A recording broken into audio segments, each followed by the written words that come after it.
दोस्तों नमस्कार, स्वागत है आपका परीक्षा खबरी में। 23 फरवरी 2022 की महत्वपूर्ण खबरों को देखेंगे।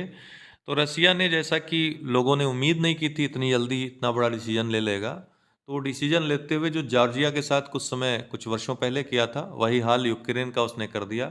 यूक्रेन का जो पूर्वी हिस्सा है, यहाँ पे 2 नए देशों को मान्यता दे दी। अलगाववादी यहाँ पे कुछ गुटों द्वारा आंदोलन भी काफ़ी समय से चल रहा था, तो एक प्रकार से उनको संरक्षण देने का काम, और इस तरह से इन 2 देशों को नए देशों के रूप में लुहांस्क और डोनेट्स्क, इनको स्वतंत्र देशों के रूप में मान्यता प्रदान की है। अब ये बात अलग है कि यूक्रेन ने कहा है कि रूस के घोषणा करने से कुछ नहीं होता है, हम संघर्ष करने के लिए तैयार हैं। इस तरह से अब इस क्षेत्र को और ज़्यादा तनावपूर्ण बना दिया गया है। देखिए, एक बात बताता हूँ कि अभी भारत का स्टेटमेंट इसमें बहुत महत्वपूर्ण है कि भारत किसके पक्ष में खड़ा है। यूक्रेन के पक्ष में खड़ा होना मतलब यूएसए के पक्ष में खड़ा है, या फिर रसिया के पक्ष में खड़ा है। तो भारत किसी के भी पक्ष में नहीं है। आपको पता है, भारत ने हमेशा गुटनिरपेक्षता की नीति को अपने विदेश नीति का हिस्सा बताया है, मतलब विदेश नीति का दर्शन बताया है।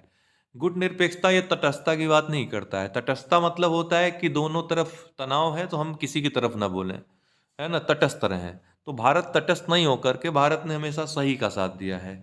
तो भारत इस मामले में यदि देखें, जो सुरक्षा परिषद के अस्थायी सदस्य के रूप में जो भारत की जो स्टेटमेंट है, बहुत सधे हुए हैं। वो सीधी सी बात करता है, किसी तरह की सैन्य कार्रवाई का हम समर्थन नहीं करते हैं। शांतिपूर्ण तरीके से मामला कोई भी है वो शांत होना चाहिए, वो हल होना चाहिए। तो भारत ने अपना पक्ष ये साफ कर दिया है। भारत वैसे भी, चाहे यूएसए हो, चाइना हो या रसिया हो, यूनिलैटरल किसी तरह के इस तरह के वो कदम का कभी भी स्वागत नहीं ना तो किया है, ना तो करेगा। भारत हमेशा यूएन के किसी पक्ष को ही इस तरह के जो कार्य हैं वो यूएन के द्वारा ही करने चाहिए, संयुक्त राष्ट्र संघ द्वारा ही करने चाहिए। ठीक है, किसी भी मामले को यूएन ही देखे, किसी देश को मान्यता प्रदान करे तो यूएन करे, न कि कोई राष्ट्र, कोई देश किसी राज्य को उसमें अपनी शक्ति का इस्तेमाल करते हुए, उसकी संप्रभुता का हनन करते हुए वहाँ के किसी राज्य को संप्रभु घोषित कर दे। अगर ऐसा होने लगा तो इस तरह से जो कमज़ोर देश हैं, जिनके पास परमाणु शक्तियाँ नहीं हैं, जिनका शक्ति संतुलन नहीं है किसी बड़े देश के साथ, जो खासकर जो ये साम्राज्यवादी ताकतें हैं, विशेषकर रसिया, अमेरिका और चाइना, तो कभी भी उनका मुकाबला नहीं कर सकेंगे, और इस तरह से संप्रभुता हमेशा उनकी खतरे में रहेगी। ऐसे में विकास और शांति दोनों ही प्रभावित होंगे। जिस लिए यूएनओ का निर्माण हुआ था, यूएनओ की स्थापना किस लिए हुई थी? यूएनए यूएनओ का सदस्य है यूक्रेन भी। तो इस तरह से यूएनओ को देखना चाहिए। यूक्रेन पर इस तरह के जो संप्रभुता पे हनन हो रहे हैं, तो यूएनओ का पूरी तरह से उसके जो चार्टर है उसका उल्लंघन है। और चार्टर का उल्लंघन कर कौन रहा है? जो वहाँ के संयुक्त राष्ट्र के सुरक्षा परिषद के स्थायी सदस्य हैं। रसिया, चाइना। चाइना भी खतरा है कि कहीं ताइवान पे कब आक्रमण कर दे, क्योंकि वर्तमान समय में अमेरिका की जो प्रेसिडेंसी है, जो वहाँ प्रेसिडेंट है, वो इतना ज़्यादा कड़े निर्णय लेने वाले नहीं नज़र आ रहे हैं, जैसे कि इसके पहले के हुआ करते थे। ट्रंप थे, ओबामा थे, उसके पहले जॉर्ज बुश, उनकी तो बात ही अलग थी। तो इस तरह से पहली बार देखा गया होगा कि अमेरिका का जो राष्ट्रपति बना है वो इतना कमज़ोर है कि चाइना उसके 2 बड़ी हथियार निर्माता कंपनियों पर भी सैंक्शन इम्पोज कर रहा है। चाइना जब चाहे वो उसको धमकी भी दे दे रहा है। कोई भी आपको इस तरह की हरकतें जो विश्व में देख रहे हैं, यूएसए के अगेंस्ट चाइना, रसिया हो गया, इस तरह के जो निर्णय हैं उनके, साम्राज्यवादी या उपनिवेशवादी, तो इतना आपको और राष्ट्रपतियों के समय में नहीं देखने को मिला होगा। तो इसलिए खतरा है कि आने वाले समय में और भी ज़्यादा इस तरह की चीज़ें देखने को मिल सकती हैं, और ज़्यादा तनाव देखने को मिल सकता है। हो सकता है कि एक छद्म या एक बड़ा युद्ध भी देखने को मिल जाए। वो बड़ी बात नहीं है, इसी बात का भारत विरोध कर रहा है, क्योंकि कब एक चिंगारी वो आग का रूप ले ले, दावानल का रूप ले ले, वो कुछ पता नहीं है। कि कब एक छोटा सा युद्ध परमाणु युद्ध में तब्दील हो जाए, ये भी कहा नहीं। तो कब एक आग जो है एक चिंगारी आग का रूप ले ले, कुछ कहा नहीं आ सकता है ना। तो इसलिए भारत जैसे देश नहीं चाहेंगे कि क्षेत्र में अशांति बढ़े, उससे नुकसान, ये पुराना अनुभव है, पूरे विश्व का होगा। अगर ये चिंगारी विश्व युद्ध के रूप में अगर तब्दील हो जाती है तो मानवता का, पूरी पृथ्वी का ही विनाश हो सकता है। तो इसलिए हालांकि ये नज़र अभी कम ही आ रहा है कि ऐसा कुछ होने वाला है, क्योंकि यूएसए ने यूक्रेन में सैन्य शक्ति अपनी भेजने से मना कर दिया है। तो सारी अटकलें एक प्रकार से समाप्त हो जाती है। जहाँ पर यूएसए ही अपना पैर खींच ले रहा है, वहाँ कोई बड़ा देश, शक्तिशाली देश यूक्रेन के साथ इस लड़ाई में, युद्ध में अगर होता है, कोई छद्म युद्ध भी होता है, तो उसमें यूक्रेन का साथ देगा, ये अभी तो नज़र नहीं आ रहा है। ठीक है, फिलहाल रसिया ने तो अपना काम कर दिया है। इस तरह के काम अब चाइना भी भविष्य में कर सकता है, देखने को मिल सकता है ताइवान में, है ना। उसने धमकी भी दी है कि आग के साथ न खेले यूएसए, जो प्रतिनिधि भेज रहे हैं लगातार यूएसए के राष्ट्रपति ट्रंप के समय से ही, है ना। ट्रंप होते तो बात कुछ और होती, बुश होते तो कुछ बात और होती। बराक ओबामा भी एक सशक्त राष्ट्रपति के रूप में थे, लेकिन वर्तमान में जो राष्ट्रपति हैं, इनके बारे में क्या ही कहना। कोई कुछ भी कह दे रहा है, कुछ भी कर दे रहा है, और वो एक मूक दर्शक की तरह देख रहे हैं। ऐसी स्थिति यूएसए की शायद आप लोगों ने, जब से ये वैश्विक राजनीति देख रहे हैं, पहली बार ऐसी स्थिति आपको नज़र आ रही होगी कि यूएसए का जो राष्ट्रपति है, दुनिया की सबसे बड़ी महाशक्ति या सबसे शक्तिशाली आदमी जिसको कहा जाता था, उसकी आज ये पोजीशन है। फिलहाल ये देखने वाली बात होती है कि आने वाले समय में इस क्षेत्र में क्या होगा, क्योंकि यूक्रेन ने रसिया को चैलेंज किया है कि रूस के घोषणा करने से कुछ नहीं होता, हम अंतिम सांस तक अपने संप्रभुता की रक्षा करेंगे।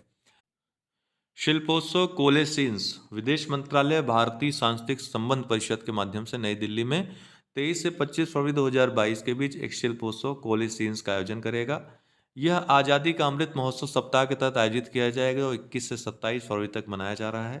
भारतीय मीडिया के लिए विदेश नीति पर एक सप्ताह का विशेष पाठ्यक्रम भी 21 फरवरी 2022 को शुरू हुआ है। ईस्टर्न ब्रिज 6, देखिए ईस्टर्न ब्रिज नामक जो युद्धाभ्यास है, वायुसेना अभ्यास है, वो भारतीय वायुसेना और ओमान के बीच ये संपन्न हुआ है 21 फरवरी 2022 को। इसके पहले ये छठा संस्करण था, इसके पहले पांचवा संस्करण ओमान में आयोजित किया गया था 2019 में। ओमान की बात करें तो ये अरब के प्रायद्वीप पर स्थित देश है ओमान, और अरब सागर के किनारे स्थित है। इसके उत्तर में गल्फ ऑफ ओमान है, और ये पर्शियन गल्फ है, फारस की खाड़ी है। गल्फ ऑफ ओमान, ओमान की खाड़ी और फारस की खाड़ी को एक सकरा सा चैनल है जो मिलाता है, उसको होर्मुज जलडमरू मध्य कहते हैं। होर्मुज जो जलसंधि है, ये गल्फ ऑफ ओमान और पर्शियन गल्फ को जोड़ती है, और अरब प्रायद्वीप को ईरान से अलग करती है, ईरान के मुख्य भाग से अलग करती है। ओमान की राजधानी क्या है? मस्कट है, जो कि गल्फ ऑफ ओमान, ओमान की खाड़ी के किनारे स्थित है। चंडीगढ़ विश्वविद्यालय एनबीए मान्यता प्राप्त करने वाला भारत का पहला विश्वविद्यालय बन गया है।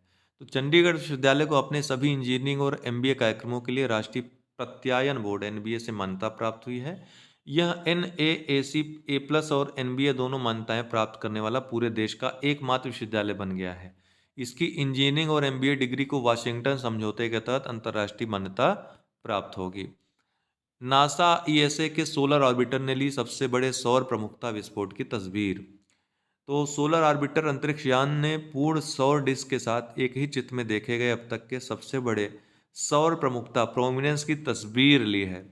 यह नवीनतम घटना 15 फरवरी 2022 को हुई और अंतरिक्ष में लाखों किलोमीटर तक फैली। यह American national aeronautics and space administration NASA और यूरोपियन स्पेस एजेंसी की एक संयुक्त परियोजना है, ध्यान रखिएगा। ईएसए डीसीजीआई ने दी कोविड वैक्सीन कॉर्बोवैक्स के लिए आपातकालीन उपयोग मंजूरी। तो भारत के औषधि महानियंत्रक डीसीजीआई ने 12 से 18 वर्ष के आयु वर्ग के लिए बच्चों के लिए कोविड-19 वैक्सीन कॉर्बोवैक्स के लिए आपातकालीन उपयोग को मंजूरी प्रदान की। इस वैक्सीन को हैदराबाद की दवा कंपनी बायोलॉजिकल ई लिमिटेड ने विकसित किया है। यह देश की पहली स्वदेशी रूप से विकसित receptor binding domain protein subunit कोविड-19 वैक्सीन है। क्विज, राष्ट्रीय विरासत शहर विकास और विस्तार योजना ऑगमेंटेशन योजना की मिशन अवधि क्या थी? तो इसकी अवधि थी 2015 से 19। तो राष्ट्रीय विरासत शहर विकास और वृद्धि योजना हृदय एक केंद्रीय क्षेत्र की योजना 2015 से 2019 में शुरू हो गई थी की गई। इसे 12 शहरों में लागू किया गया था। किस देश ने कैंसर मून शॉट कार्यक्रम फिर से शुरू किया है? तो ये अमेरिका ने शुरू किया है। तो अमेरिकी राष्ट्रपति ने ओबामा प्रशासन के दौरान शुरू किए गए कैंसर मून शॉट कार्यक्रम को फिर से शुरू करने की घोषणा की।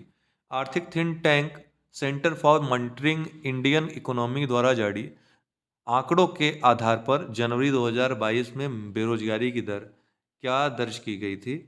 तो 6.57% ये बेरोजगारी दर थी। मुख्य परीक्षा में लिखने के काम आएगा, याद रखिएगा।